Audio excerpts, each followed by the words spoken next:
an image from a video of the nurse Alex Wubbles being handcuffed at University of Utah Hospital in Salt Lake City. Salt Lake City Police Department. The body camera video from a Salt Lake City police officer in an emergency room at University of Utah Hospital was rife with tension. For almost 21 minutes, the video showed the officer, Jeff L. Payne, and a nurse, Alex Wubbles, locked in a battle of wills. Officer Payne demanded that she draw blood from a sedated patient as a part of an investigation into a car crash. Ms. Wubbles steadfastly said hospital policy did not allow it because it did not meet one of three criteria: the person was not under arrest, and the police had neither a warrant nor the patient's consent. She said she had checked with several hospital administrators and managers who supported her position. The officer continued to accuse Ms. Wubbles of interfering with a criminal investigation. "If I don't get the blood, I'm taking her to jail," he said, adding later, "I either go away with blood in vials or body in tow. That's my only two choices." Ms. Wubbles put her boss, Brad Wiggins, on speakerphone and he told Officer Payne, "Sir, you're making a huge mistake by threatening a nurse." With that, Officer Payne said, "We're done," and moved to take Ms. Wubbles into custody.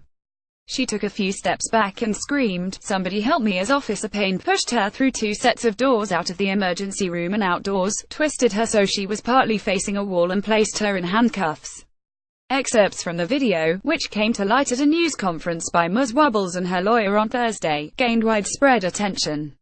Arrest of University Hospital nurse Alex Wubbles. Video by the Salt Lake Tribune. The video led to apologies from the mayor of Salt Lake City, Jackie Biskupski, and the police chief, Mike Brown, on Friday, and an outpouring of support for Ms. Wubbles, 41. Investigations by the police department's Internal Affairs Unit and the city's Civilian Review Board are also underway, the mayor said in a statement. "These are officers of the peace," Ms. Wubbles said in an interview on Friday. "There was nothing peaceful about this incident." The episode unfolded on July 26 as the Salt Lake City police were helping another police department in an investigation of a driver who had crashed into another vehicle while fleeing the police. The fleeing driver was killed, according to a report filed by Officer Payne, and the other driver was flown to Utah Hospital.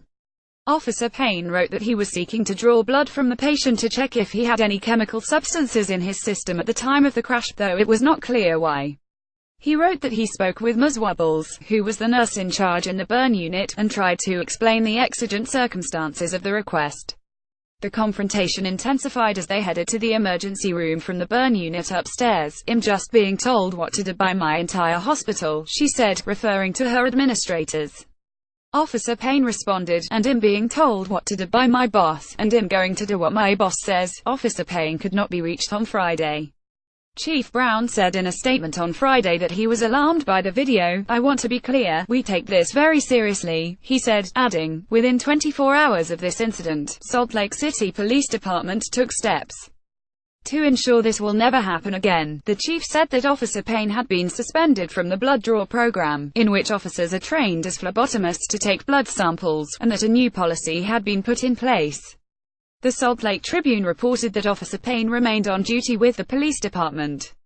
Ms. Wubbles, a nurse at the hospital since 2009, said she was adhering to hospital policies and the law. The United States Supreme Court has ruled that the police do not have the right to draw blood in drunken driving investigations without a warrant. It wasn't like she decided. She was a constitutional scholar, her lawyer, Kara J. Porter, said in an interview on Friday. No charges were filed against Ms. Wubbles, who was in handcuffs for about 20 minutes before being released. Ms. Wubbles said she wanted to use the episode to educate medical professionals and the police and to open a civic dialogue. University of Utah Health, which runs the hospital, supports Ms. Wubbles and is proud of her decision to focus first and foremost on the care and well-being of her patient, Kathy Willits, a spokeswoman, said in an email. She followed procedures and protocols in this matter and was acting in her patient's best interest. Ms. Biskupski said that efforts to get the police to increase the use of de-escalation techniques have been successful, but that this incident is a troubling setback. Robert J. Loudon, a retired chief hostage negotiator with the New York Police Department and a professor emeritus of criminal justice and homeland security at Georgian Court University in New Jersey, watched the video and said in an interview on Friday that Ms. Wubbles was an absolute professional. Officer Payne was 100% not correct, he said, adding, "It seems to me he's in need of an attitude adjustment." Jack Begg contributed research.